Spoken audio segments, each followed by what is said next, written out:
Esse stent, ele é muito bom, porque a gente consegue retirar esse stent com o passar do tempo, então é diferente do stent metálico, a gente tem que deixar o stent, né? Existe um medidor para a gente saber exatamente o diâmetro do stent que a gente vai colocar. Então, o que que acontece? O stent, o diâmetro da via aérea é X.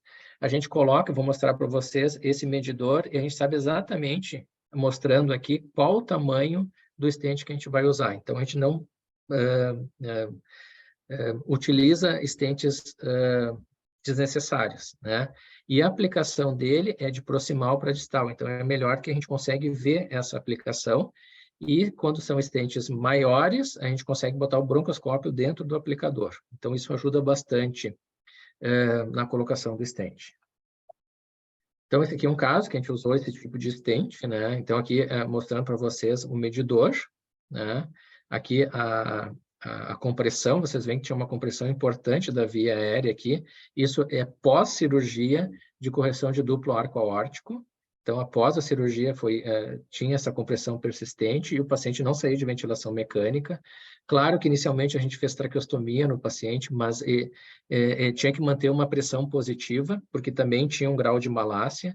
Então, a gente não teve outra alternativa que não seja colocar o stent. Então, a gente colocou o stent distal, então vocês veem essa compressão associada à malácia, e aqui colocamos do stent, e aqui vocês veem a carena traqueal.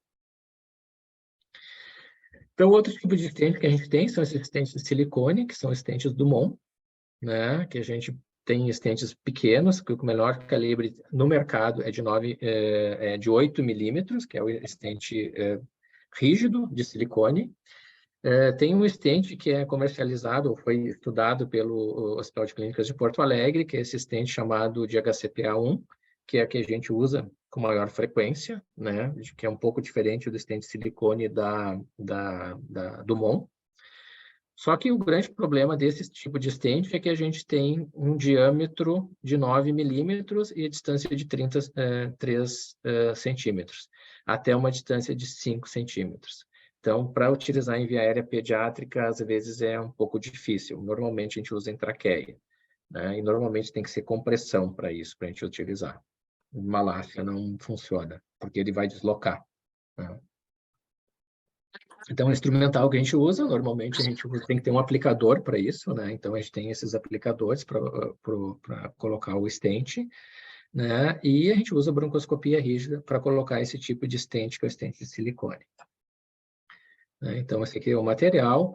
Normalmente, a gente, depois que se a gente acomoda o stent de silicone, a gente consegue utilizar um balão para dilatar depois esse stent para ele fixar melhor na parede traqueal ou brônquica, né? Então, e antes de colocar esse tipo de stent, quando é estenose, a gente faz uma dilatação com balão para permitir um tamanho adequado da via aérea, e depois a gente coloca o stent, né? A ruptura dessa dilatação normalmente é rara, que consegue fazer fratura na via aérea. Normalmente a gente faz uma pressão de 6 a 15 atm de 1 a 2 minutos. Existem diferentes balões de dilatação. Se isso é fácil, assim, se vocês não têm por SUS o balão de dilatação pulmonar, que está ao redor de R$ 2.000, vocês podem utilizar o balão de dilatação cardíaca. A gente usa direto o balão de dilatação cardíaca para pacientes do SUS, que reduzem até R$ 300 o valor da dilatação. Eu sei que o SUS ele não paga, mas a gente consegue, pelo menos, resolver o problema dos pacientes. E por que a gente usa esse tipo de balão? Que a gente justifica para a UTI. A diária de UTI é muito mais cara do que utilizar um balão. O balão é R$ 300 a R$ 600, esses balões de dilatação, e a diária de UTI chega a R$ 4.000, R$ 5.000. Então, se a gente utiliza esse balão e reduz o tempo de internação do paciente na UTI, no final, a gente gasta menos dinheiro com o paciente do SUS.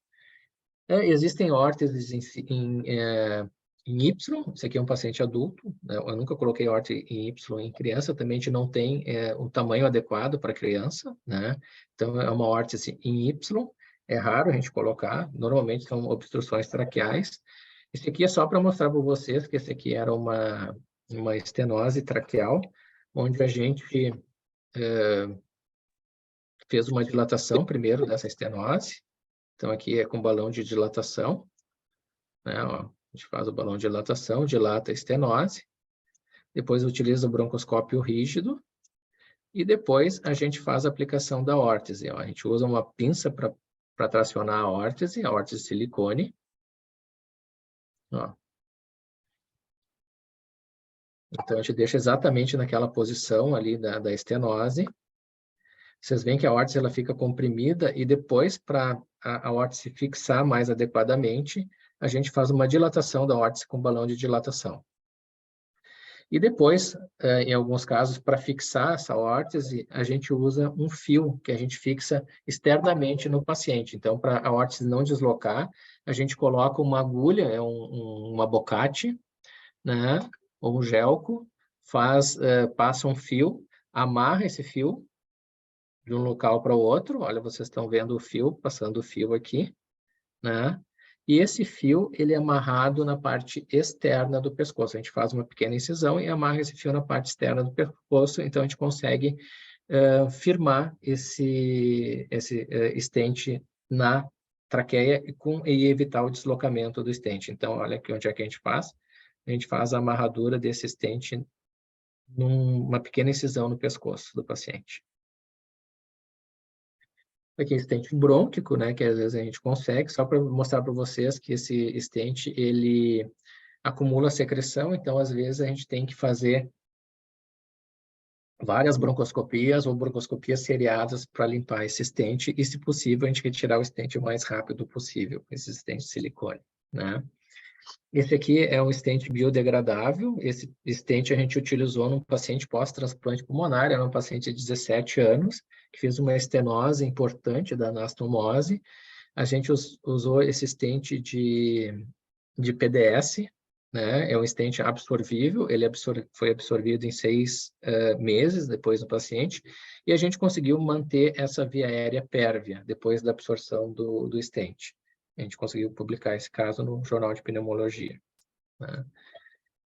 Bom, essa aqui é a maior série sobre uso de stents em crianças, né? Foram 100 crianças estudadas com diferentes obstruções da via aérea.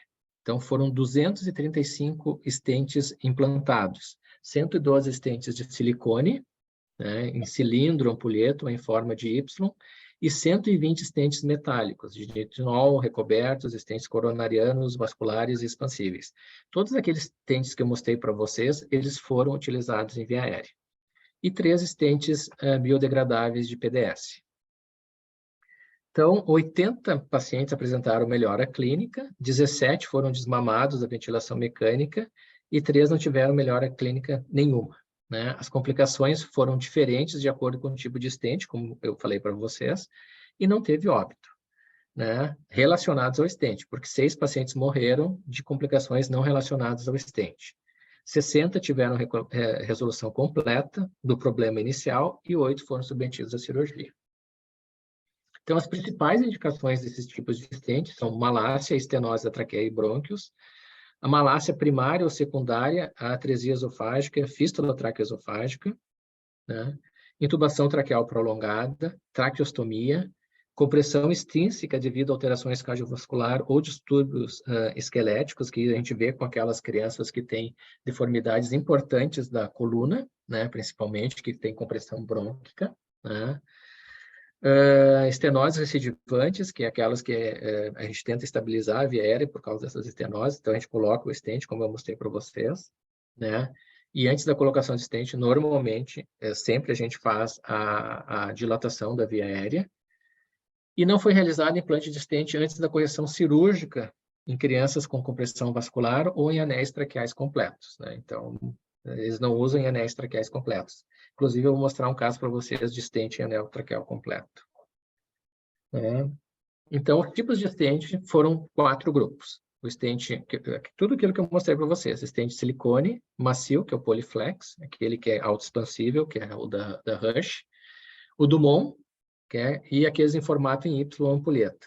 E os diâmetros de 6 a 14 milímetros e comprimento que variava de 20 a 40 milímetros.